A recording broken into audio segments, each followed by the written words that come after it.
بسم الله الرحمن الرحيم. حمدا لرب خصنا بمحمد وأنقذنا به من ظلمة ودياجر.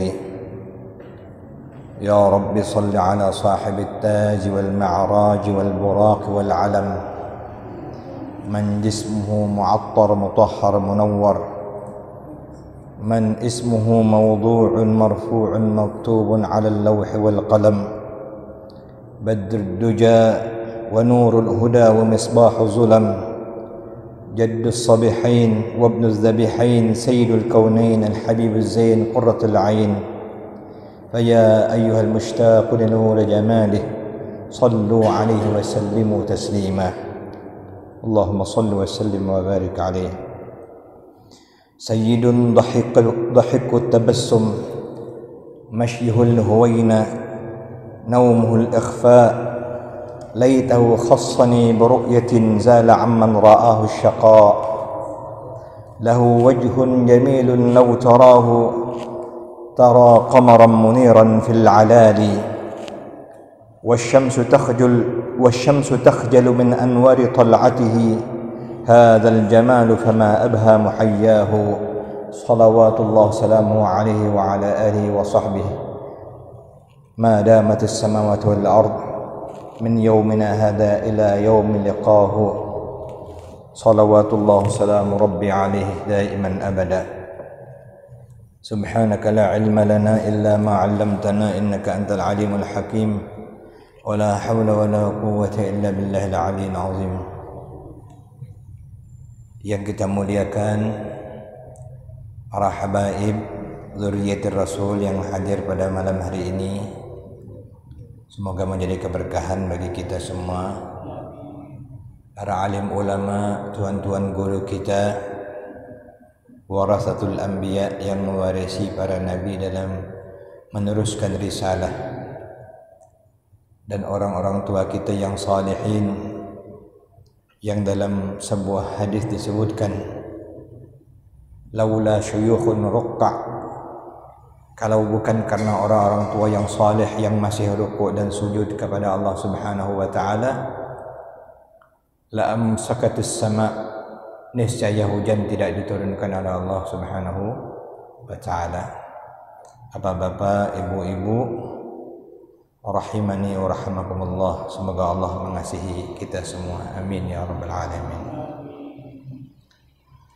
Alhamdulillah, pada 2 minggu yang lalu dan sebelumnya telah kita pelajari tentang 20 sifat yang wajib bagi Allah, 20 sifat yang mustahil bagi Allah, 1 yang jaiz, yang boleh atau yang harus bagi Allah, 4 yang wajib bagi Rasul, 4 yang mustahil bagi Rasul, 1 yang jaiz, yang boleh bagi Rasul, sehingga semuanya ada 50, dikenal dengan aqidatul khamsin, akidah yang 50. Dan kemudian kita akan mengenal apa saja yang terkait dengan rukun iman kepada para Rasul Allah, kitab Allah,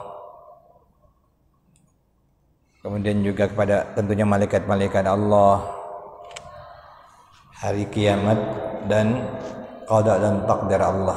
Ini rukun bagi kita mengetahuinya, dan mempelajari ilmu tauhid ini termasuk khususnya mengenal sifat yang wajib, mustahil, dan harus bagi Allah dan Nabi-Nya. Hukumnya fardu ain bagi setiap mukallaf jika tidak berdosa. Karena itu kita pahami dan kita sampaikan, khususnya kepada keluarga kita, kepada anak-anak kita, jangan sampai mereka tidak mengetahuinya. Pada malam hari ini, setelah kita mempelajari tentang sifat yang jaiz, yang boleh bagi para nabi dan rasul, salah satunya di antara sifat-sifat kemanusiaan yang juga mereka rasakan, mereka alami, mereka dapat juga sakit. Namun sakit mereka itu adalah khafiful marad, sakit yang ringan ataupun yang tidak menurunkan wibawa, tidak menurunkan kemuliaan, tidak menurunkan harga diri seorang Nabi Allah Rasulullah. Jadi terbantahlah kisah yang berlebih-lebihan tentang Nabi Ayyub alaihissalam, karena mustahil bagi seorang Nabi dan Rasul mendapat penyakit yang membuat orang lain jijik, yang katanya ulat-ulat timbul di badannya, itu mustahil. Walaupun berat penderitaannya dan lama sakitnya, banyak cobaannya, tapi khafiful marad, sakitnya tidak menurunkan nilai kewibawaan dan kemuliaan serta kehormatannya, dan sakit yang tidak dipandang jijik tentunya. Nah, kalau ada informasi yang sampai jijik ataupun sangat mengerikan, itu mustahil bagi hak Nabi dan Rasul. Kalau sakit tentunya sakit kepala, demam, tapi tidak sampai sakit yang sifatnya menjatuhkan kewibawaannya. Dan tentunya sifat-sifat kemanusiaan lainnya yang itulah yang jaiz bagi mereka, al-ittisab bi'a'rad basyariyah, bersifat seperti sifat-sifat manusia biasa, kawin, ngantuk, tidur, sakit, lapar, penat. Itu sifat-sifat manusia yang mereka juga ada. Pada malam hari ini tentang asmatul anbiya'i war rusuli alaihimus salatu wassalam, maksumnya para nabi dan rasul, semoga salawat dan salam dari Allah subhanahu wa ta'ala selalu tercurahkan. Qala an-nazimu rahimahullahu, berkata penyusun nazam Aqidatul Awam Syekh Ahmad Marzuki Al-Hasani qaddasallahu sirrah, semoga Allah mensucikan rahasianya. Ismatuhum kasairil malaikah wajibatun wa fadalul malaikah, kemaksuman Nabi dan Rasul itu seperti juga kemaksuman seluruh malaikat-malaikat Allah. Maksum ini artinya dijagakan Allah subhanahu wa ta'ala daripada melakukan apa yang melanggar perintah Allah. Dijagakan Allah dari melakukan yang diharamkan oleh Allah subhanahu wa ta'ala. Dijagakan. Kalau aulia disebut dengan mahfuz, dijagakan juga, namun berbeda tingkatannya. Sehingga kalau Nabi dan Rasul mustahil berbuat dosa karena dijagakan Allah. Tapi kalau para aulia, mahfuz, dijagakan Allah, namun sebagai manusia biasa mereka juga bisa khilaf, bisa berbuat dosa, namun segera bertobat kepada Allah subhanahu wa ta'ala. Maksum. Jadi yang maksum ini hanya Nabi dan Rasulnya. Kalau orang Syiah lanjut imam yang 12 itu maksum semua, tidak berdosa, tidak mungkin berbuat dosa menurut mereka. Tapi dalam tauhid kita yang maksum hanyalah Nabi dan Rasul.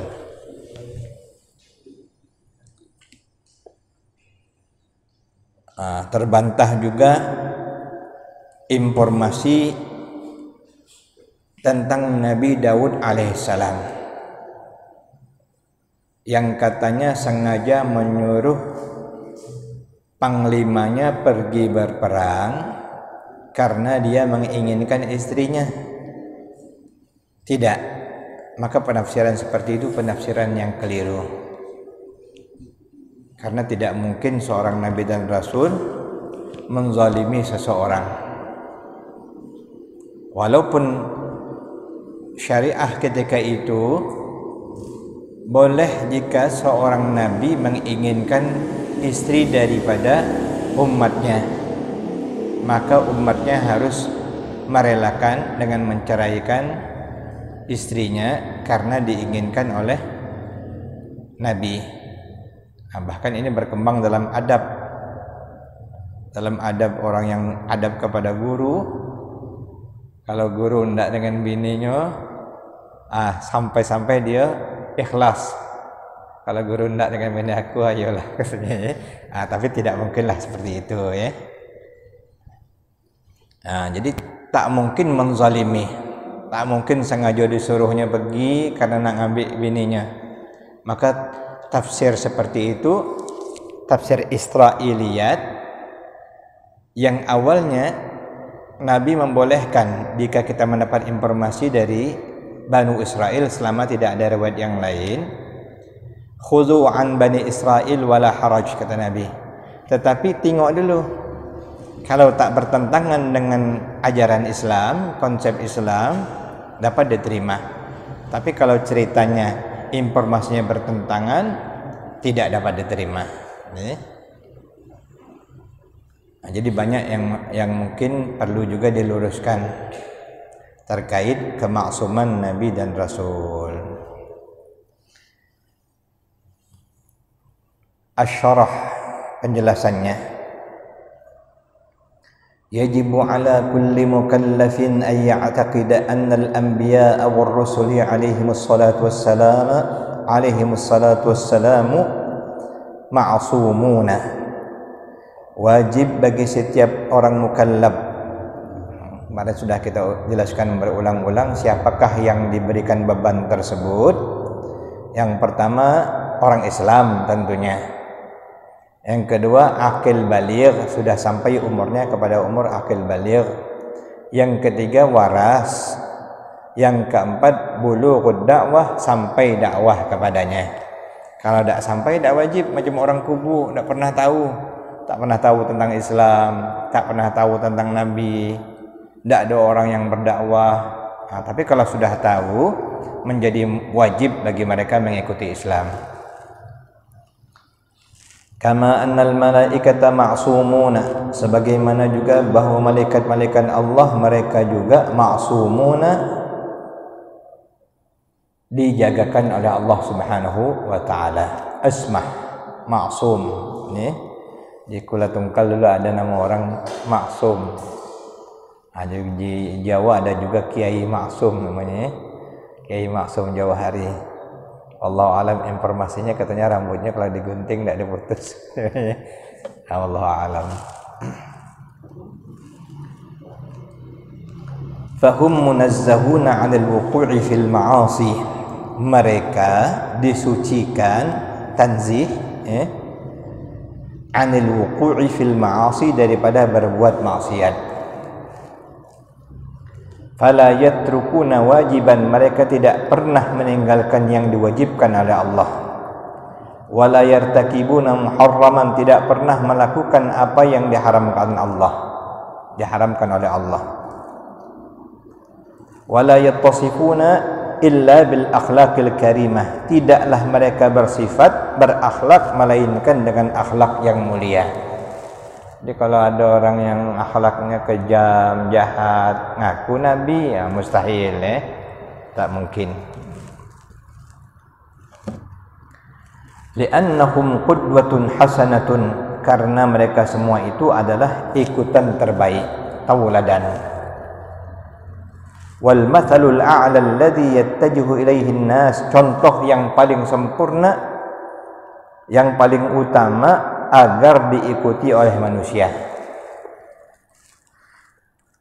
Wallahu huwallazi tawalla ta'dibahum, karena Allah sendiri yang mendidik mereka, yang mengendalikan pendidikan mereka itu Allah sendiri. Wa tahdzibahum, menghaluskan akhlak mereka.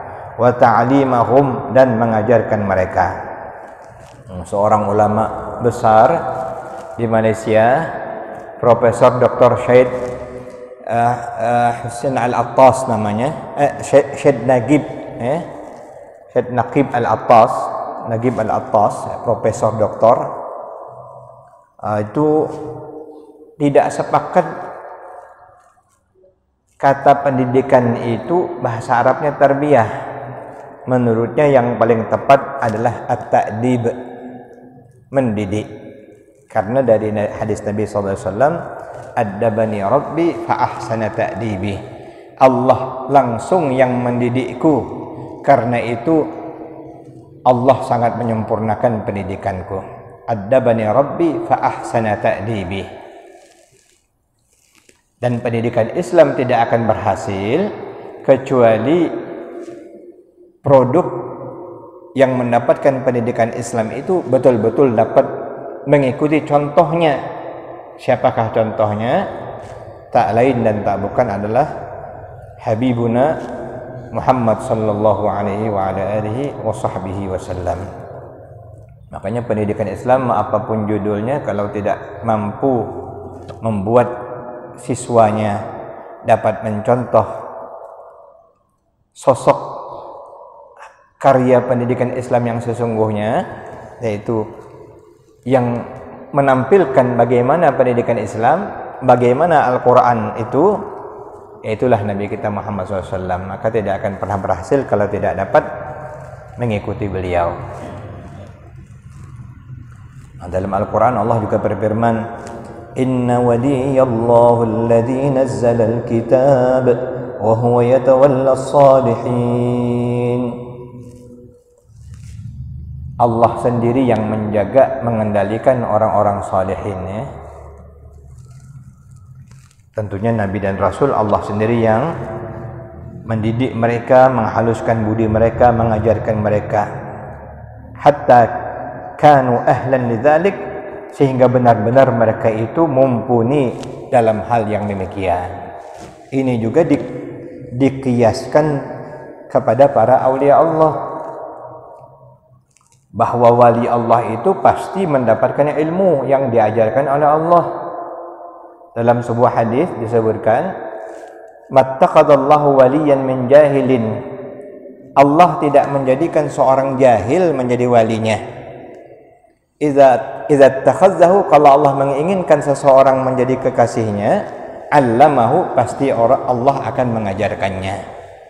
Jadi kalau ada orang yang dikenalkan sebagai waliullah tapi tak ada paham agama, atau menunjukkan berbuat dosa, tidak menutup aurat, minum bir di jalanan, melanggar peraturan-peraturan Allah, hanya sekedar informasi orang, wali itu wali, sakti, bukan. Karena mustahil kekasih Allah melanggar syariat Allah Subhanahu wa taala. Kata Imam Asy-Syafi'i, "Idza ra'aita rajulan yatiru fil hawa wa yamshi fil ma wa ya'kul minal kaun." Kalau engkau melihat ada orang pandai terbang di udara, atau berjalan di atas air, atau dia dapat rezeki dari mana-mana, buka sajadah baliknya duit, ambil sini duit, ambil ini jadi emas misalnya, ya. Fala ta'bah bihi hatta tazina aqwaluhu wa af'aluhu bi syari'atillah. Jangan ikuti sampai engkau yakin perbuatan dan perkataannya itu sesuai dengan syariat Allah. Nah, itu ciri aulia Allah Subhanahu wa ta'ala. Kecuali orang-orang yang ditutupkan Allah, kita tidak tahu, tak pernah nampak di masjid, tak pernah nampak di sini, tak pernah nampak, itu jangan kita suudzon, tak tahu kita. Jangan dia memang salatnya bukan di sini. Nah, kita tidak tahu. Tapi kalau yang menampakkan maksiat terang-terangan, itu tidak mungkin, ya. Zaman sekarang nih katanya asal sakti wali. Oh, sakti kebal misalnya, banyak contoh-contohnya. Lalu batang orang banyak ke rumahnya, bawa ayam hitam misalnya, ya. Nah, itu bukan ciri aulia Allah. Karena ciri aulia Allah adalah mengamalkan Quran dan Sunnah. Kata Imam Asy-Syadzili qaddasallahu sirrah, idza ta'arada kashfuka, kalau engkau dapat kasyaf, semacam pemberian istimewa dari Allah, terbukanya hijab, Fazin bil Quran was sunnah, timbangkan dengan Al-Quran sunnah. Kalau bertentangan dengan Al-Quran sunnah, lau ta'arada ma'al Quran was sunnah fada'hu, maka tinggalkan kasyafmu itu. Wattabi'il Quran was sunnah, ikuti Quran dan sunnah. Jadi kalau ada orang yang mengajarkan tapi bertentangan dengan Quran dan sunnah, walaupun hebat, jangan kita ikuti, kecuali kalau tidak bertentangan. Karena dalam pemahaman hadis yang sering dimaknakan secara sempit oleh segolongan orang, segolongan paham tertentu, yaitu yang berbunyi man ahdatsa fi amrina hadza ma laisa minhu fahuwa raddun. Siapa saja yang mengada-ngada dalam agama kita ini, yang makna sesungguhnya yang bukan termasuk ajaran agama kita, maka itu tertolak. Itulah bid'ah, tapi diartikan secara sempit, asal tak pernah dicontohkan Nabi, bid'ah. Padahal yang dimaksud yang bertentangan dengan ajaran Islam. Kalau bertentangan dengan ajaran Islam, berarti itu ditolak, bid'ah. Kemudian itu sifat akhlak para nabi dan rasul. Wa mimma yadullu ala ismatihim qauluhu ta'ala, dalilnya tentang bahwa mereka itu ma'sum, firman Allah Subhanahu wa ta'ala, wasbir li hukmi rabbika fa innaka bi'ayunina, sabarlah dengan ketetapan dari Tuhanmu karena kamu dalam pandangan kami, dalam pengawasan kami, dalam jagaan kami. Itu tafsirnya, dijagakan oleh Allah Subhanahu wa ta'ala. Surat At-Tur ayat 48. Demikian juga wa ma kana lin nabiyyin ayyul, tak mungkin seorang nabi itu menipu. Tak mungkin, surat Ali Imran. Kemudian wahum afdalu minal malaikah, nabi dan rasul itu lebih afdal daripada malaikat.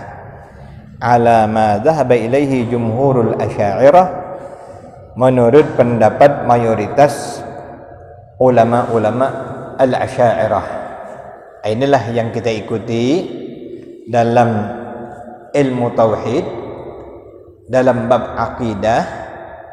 Ahlus sunnah wal jamaah disepakati mengikut juklak, petunjuk pelaksanaan dari para ulama yang disebut dalam kumpulan al-asy'ariyah, yang mengikuti paham yang digagas oleh Sayyidina Abul Hasan al-Asy'ari dan juga Abu Mansur al-Maturidi.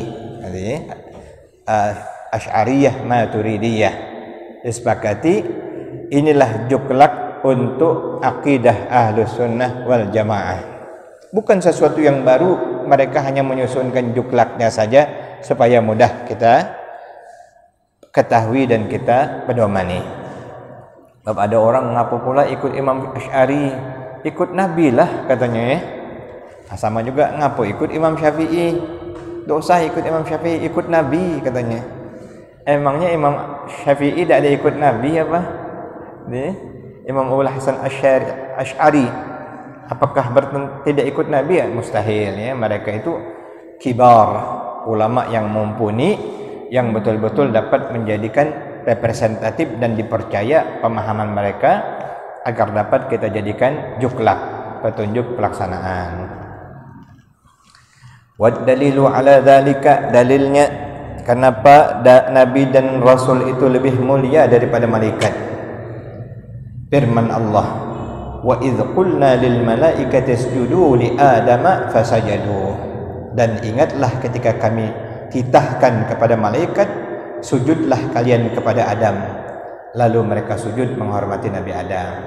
Diperintahkan Allah memuliakan manusia, dan Nabi Adam alaihissalam artinya memuliakan lebih, para nabi dan rasul itu lebih mulia kedudukannya daripada para malaikat. Wa mimma yajibu i'tiqaduhu, dan di antara yang wajib mengiktikadkannya, wajib hukumnya, anna ba'dal anbiya'i war rusuli afdalu min ba'di, bahwa sebahagian nabi dan rasul ada yang lebih utama daripada sebahagian yang lainnya. Liqaulihi ta'ala, dalilnya firman Allah, tilkar rusulu faddalna ba'dahum ala ba'd, rasul-rasul itulah yang telah Allah berikan keutamaan sebahagian daripada mereka di atas yang lainnya. Surah Baqarah ayat 253. Wa qauluhu ta'ala, dan firman Allah ta'ala, wa laqad faddalna ba'dan nabiyyina ala ba'd, dan demi sesungguhnya kami telah mengutamakan sebahagian daripada nabi-nabi di atas nabi-nabi yang lainnya. Jadi ada sama, mulai Nabi Adam telah pernah mungkin kita sampaikan, diyakini bahwa jumlah seluruh nabi dan rasul itu 124.000. Itu menurut kebanyakan pendapat ulama kita. Jumlah nabi dan rasul 313 orang. Yang wajib kita ketahui 25 orang. Semuanya itu tidak ada yang sama keutamaannya, ada yang satu lebih daripada yang lainnya. Wala yu'aridu hadha qauluhu ta'ala, hal ini tidaklah bertentangan dengan firman Allah, la nufarriqu baina ahadim min rusulih, kami tidak membedakan salah satu di antara rasul-rasul. Nah, ini dalam sisi tugas, semuanya mendapatkan tugas menyampaikan risalah. Tapi kalau keutamaan, Allah telah memberikan keutamaan-keutamaan tertentu, semuanya memiliki keutamaan, tapi ada yang Allah lebihkan antara satu dengan yang lainnya. Faulul azmi, nabi-nabi dan rasul yang mendapatkan gelar ulul azmi, yang tingkat kesabarannya super, azam cita-citanya untuk mengajak manusia kepada Allah itu tertinggi, disebut dengan nabi ulul azmi, nabi dan rasul ulul azmi. Minar rusuli, daripada para rasul. Siapakah mereka? Wahum sayyiduna Muhammad sallallahu alaihi wasallam. Yang pertama Nabi kita Sayyidina Muhammad sallallahu alaihi wasallam. Yang kedua Sayyidina Ibrahim alaihi salam. Yang ketiga Sayyidina Musa. Yang keempat Sayyidina Isa. Yang kelima Sayyidina Nuh alaihi wassalatu wassalam. 5 orang Nabi dan Rasul. Sayyidina Muhammad, Sayyidina Ibrahim, Sayyidina Musa, Sayyidina Isa, Sayyidina Nuh, alaihi salatu wassalam. Ini wajib i'tikadnya nih, wajib kita ketahui dan wajib kita sampaikan kepada anak-anak kita tentang Nabi dan Rasul. Di antara mereka ada yang Allah lebihkan, digelar dengan ulul azmi, 5 orang Nabi dan Rasul. Wa mimma yajibu wa afdaluhum 'alal itlaq, dan wajib diiktikadkan bahwa yang paling afdal secara mutlak Sayyiduna Muhammad sallallahu alaihi wasallam adalah junjungan kita, kekasih kita, Nabi besar Muhammad sallallahu alaihi wasallam. Kalau ada yang masih menyangka Nabi kita kurang lebih salah. Nabi kita yang paling afdal, karena beliau adalah khatamul anbiya wal mursalin, penutup nabi dan rasul, penyempurna risalah dari Allah Subhanahu wa taala, dan beliaulah sayyidul anbiya wal mursalin, penghulu seluruh nabi dan rasul. Nabi bersabda, ana sayyidu waladi Adam wala fakhr, aku adalah bosnya, junjungannya seluruh anak cucu Adam, dan aku tidak sombong. Wala fakhr. Wa mimma yajib i'tiqaduhu, di antara yang wajib juga diiktikadkan adalah anna ba'dal malaikati karrusuli, bahwa sebagian malaikat itu seperti rasul-rasul juga. Di antara sebanyak malaikat itu ada yang paling utama, ada yang paling afdal. minhum, daripada mereka itu, afdalu min ghairihim, yang lebih afdal daripada yang selainnya. Liqaulihi ta'ala, dalilnya firman Allah Ta'ala, Allahu yastafi minal malaikati rusula, Allah memilih di antara malaikat-malaikatnya itu siapa yang menjadi utusannya. Makanya 10 malaikat yang wajib kita ketahui tersebut adalah malaikat-malaikat pilihan Allah Subhanahu wa ta'ala. Sayyidina Jibril, Sayyidina Mikail, nanti ada sini insyaallah ya. Sayyidina Israil, Sayyidina Munkar wa Nakir, Sayyidina Israfil, apa lagi? Israil ya. Munkar wa Nakir, Israfil, Malik Ridwan, nanti ya. Insyaallah nanti ada.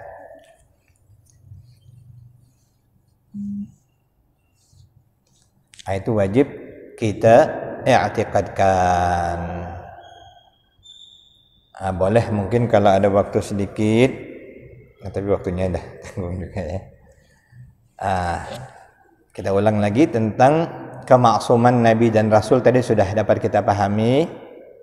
Jangan pernah ada lagi yang menduga bahwa di antara Nabi dan Rasul itu ada yang tidak maksum.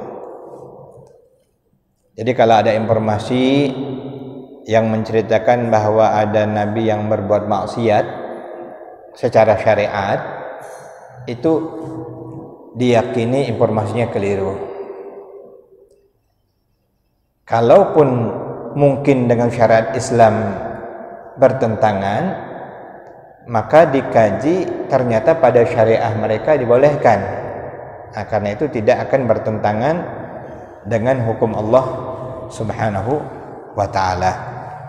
Ma'sum.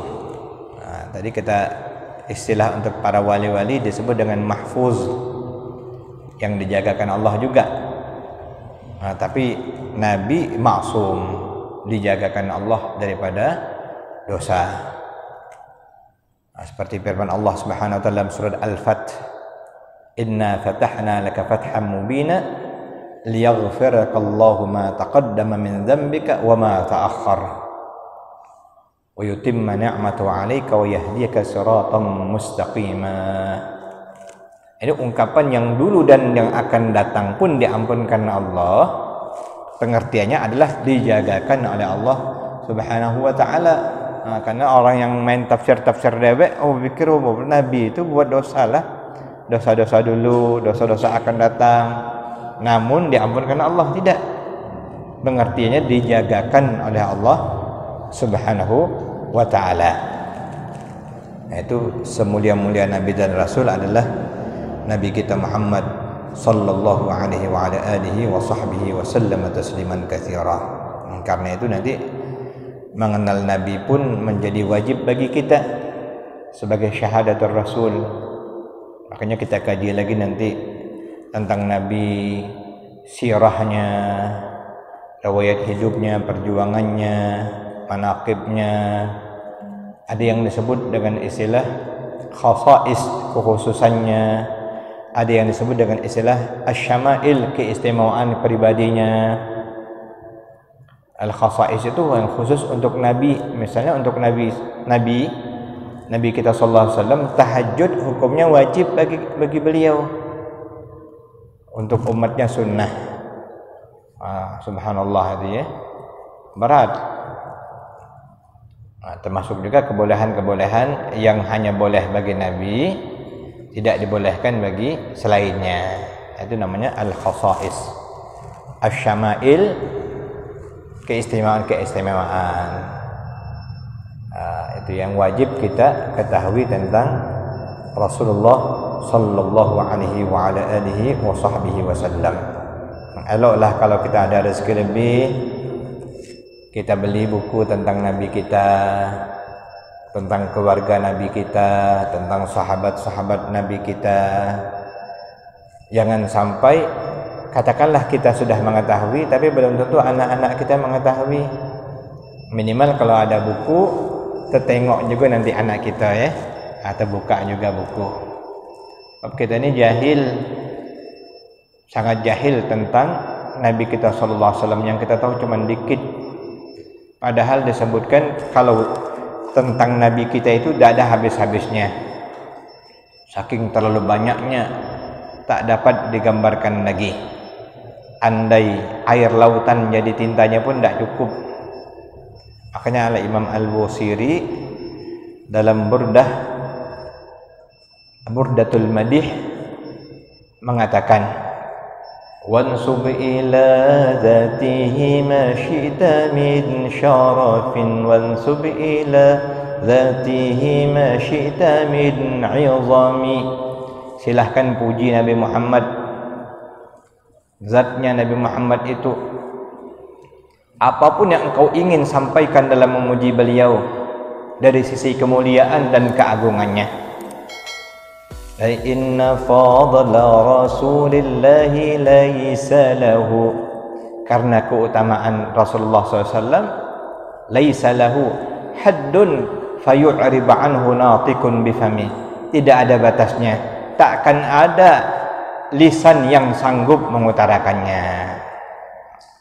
Makanya kita puji Nabi dengan madaih, salawat dan salam yang memang selayaknya diterima oleh Nabi kita Muhammad sallallahu alaihi wasallam. Itu pun tidak ada apa-apanya, tak cukup. Setinggi apapun pujian kita untuk Nabi, tidak cukup, karena Allah telah memujinya. Wa innaka la'ala khuluqin azim. Sedunia ini pun pujian kita dibanding dengan pujian Allah, lebih tinggi pujian Allah untuk Nabi kita Muhammad sallallahu alaihi wasallam. Jadi jangan terpengaruh jika ada orang yang melarang tak boleh muji Nabi berlebihan, ghulu katanya ya. Dulu ada dalilnya, katanya banyak yang celaka waqad halaka man kana qablakum fil ghulu fis salihin, karena berlebih-lebih memuliakan orang-orang saleh. Itu dipakainya dalilnya. Nanti dalilnya dipakai lagi zaman Nabi Nuh. Setelah Nabi Nuh meninggal dunia, dia buatnya patung, nanti ada 4 orang dalam Al-Quran itu. Karena orang soleh 4 orang nih. Lama-lama orang soleh itu meninggal, patung itu disembahnya katanya. Tidak, untuk Nabi tidak akan pernah ada istilah ghulu selama kita tidak menjadikan Nabi sebagai Tuhan. Itu dalam Burdah juga disebut bahwa Nabi berbeda, kita memujinya berbeda dengan Nasara menjadikan Isa. Mereka menjadikan Isa itu sebagai Tuhan. Tapi kalau kita kan tidak, kita memuji beliau karena kita tahu ketinggian beliau di sisi Allah, dan beliau adalah Rasulullah sallallahu alaihi wa ala alihi wa sahbihi wa sallama tasliman katsira. Mungkin itu menambah wawasan kita, dan mudah-mudahan ini juga dapat kita ingatkan untuk diri kita sendiri, untuk keluarga kita, untuk anak-anak kita. Hal-hal yang sifatnya dasar dan mendasar, bahkan ini menjadi hal yang wajib bagi kita semua. Bihurmatil habib wa bihaqqi suratil Fatihah. A'udzu billahi minasy syaithanir rajim. Bismillahir rahim. Alhamdulillahi rabbil alamin arrahmanir rahim maliki yaumiddin. Iyyaka na'budu wa iyyaka nasta'in. Ihdinas siratal mustaqim. صراط الذين أنعمت عليهم غير المغضوب عليهم ولا الضالين آمين. فيا أيها الراجون منه شفاعة صلوا عليه وسلموا تسليما. اللهم صل وسلم وبارك عليه وعلى آله. آمين يا الله يا رب العالمين. بسم الله الرحمن الرحيم. الحمد لله رب العالمين. حمدا كثيرا طيبا مباركا في على كل حال. حمدا يوافي نعمه ويكافئ مزيده. يا ربنا لك الحمد كما ينبغي لجلال وجهك الكريم وعظيم سلطانك. سبحانك لا نحصي ثناء عليك أنت كما أثنيت على نفسك. فلك الحمد حتى ترضى، لك الحمد بعد الرضا، لك الحمد إذا رضيت عنا دائما أبدا. اللهم صل أفضل الصلوات وأنمى البركات في كل الأوقات على سيدنا محمد أكمل أهل الأرض والسماوات وسلم عليه يا ربنا بأزكى التحيات في جمع الحضرات وعلى آله وصحبه وسلم تسليما كثيرا. اللهم كن لنا ولا تكن علينا، اللهم لا تعاملنا بما نحن أهله وعاملنا بما أنت أهله، أنت أهل التقوى وأهل المغفرة. وصلى الله على سيدنا وحبيبنا وشفيعنا وقرة أعيننا ومولانا محمد وعلى آله وصحبه وسلم تسليما كثيرا، والحمد لله رب العالمين. السلام عليكم ورحمة الله وبركاته.